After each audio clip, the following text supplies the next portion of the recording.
মশলাগুলো একসাথে মেশানো আমার কাছে ইটস এ বিগ হ্যাজার্ড মনে হয়। তো এই পর্যায়ে আমি দিয়ে দিলাম, এর আগে দেওয়া ছিল আদা রসুন আর হচ্ছে স্বাদ মতো লবণ অ্যান্ড অ্যাপেল সিডার ভিনেগার। একটু ঝাল ঝাল হবে চিকেন তন্দুরি, সেজন্য একটু বেশি মরিচ, সামান্য একটু হলুদের গুঁড়া, সামান্য, আর একটু প্যাকেটের তন্দুরি মশলা। আমি খুব বেশি মিক্স করি না, একটু হালকা করে, একদম প্যাকেটের তন্দুরি মশলা বেস্ট হতে চাই না। তারপর হচ্ছে এটা অবশ্য আমার ছেলের আনা একটা ঝাল ঝাল সস, সম্ভবত এটা ভিয়েতনামিজ কোনো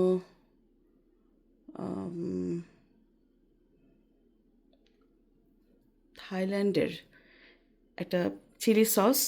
তো একটু দিয়ে দিই, আমার ছেলে আবার এই সসটা খুব পছন্দ করে, যে কোনো কিছুতে মা একটু দাও একটু দাও এরকম বলে। তো অলরেডি তো আমি অনেকগুলো চিলি দিয়ে দিয়েছি। আর হচ্ছে একটু সয়া সস, এই যে সয়া সস দেব।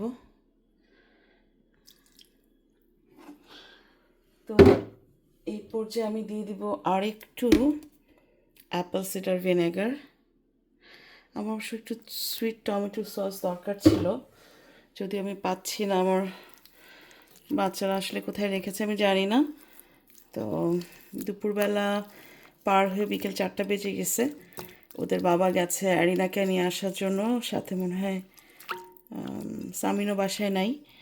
তো আমি চিকেন আগেই ডিফ্রস্ট করে রেখেছিলাম, তো এখন ধুয়ে টুয়ে একটু ম্যারিনেট করে রাখবো ½ আওয়ার। বাই দিস টাইম আমি নামাজ পড়ে ফেলবো। অ্যাকচুয়ালি এটা চিকেন তন্দুরি জন্য বানানো হচ্ছে। তো আদা রসুনের পেস্ট, লবণ আগেই দিয়ে দেওয়া হয়েছে, আর একটু সামান্য চিনি দেওয়াটা আমি প্রেফার করি। তো হালকা একটু চিনি দিয়ে দিব। আমার জামায় ভরে গেছে, রঙটা কিন্তু বেশ সুন্দর আসছে, তাই না? এটা হচ্ছে চিকেন তন্দুরি ম্যারিনেশন।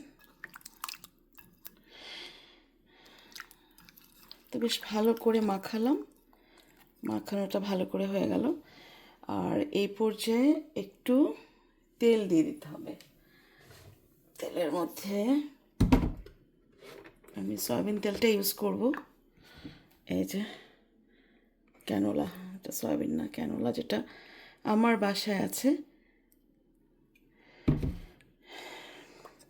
বিকেল 4:15 বাজে মেয়ে এসে খাবে। তো আজকে সকালেও যাওয়ার সময় তন্দুরি চিকেন গতকালকেও বানিয়েছিল, সেটার সাথে ওর বাবা খিচুড়ি রান্না করে দিল, সেটা খেলো। আর খুব বললো যে মা আজকে একটু তন্দুরি চিকেন বানাবে। তো মেয়ের আবদার রাখতেই আমি এই তন্দুরি চিকেনটা প্রিপারেশন করছি।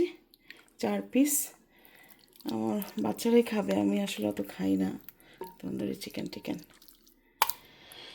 কেমন হয়েছে বলেন তো? বেশ সুন্দর হয়েছে না মাখানোটা? তো এখানে একটু মানে টমেটো সস দেওয়ার দরকার ছিল, আমাকে এখন খুঁজতে হবে। আর আমি রেখে দিচ্ছি। আর এই হচ্ছে আমার মশলাপাতি, এগুলো এখন গুছিয়ে টুছিয়ে সুন্দর করে মোছামুছি করে রাখতে হবে। তো আপাতত এই পর্যায়ে রেখে দিচ্ছি। ভালো থাকবেন, আল্লাহ হাফেজ।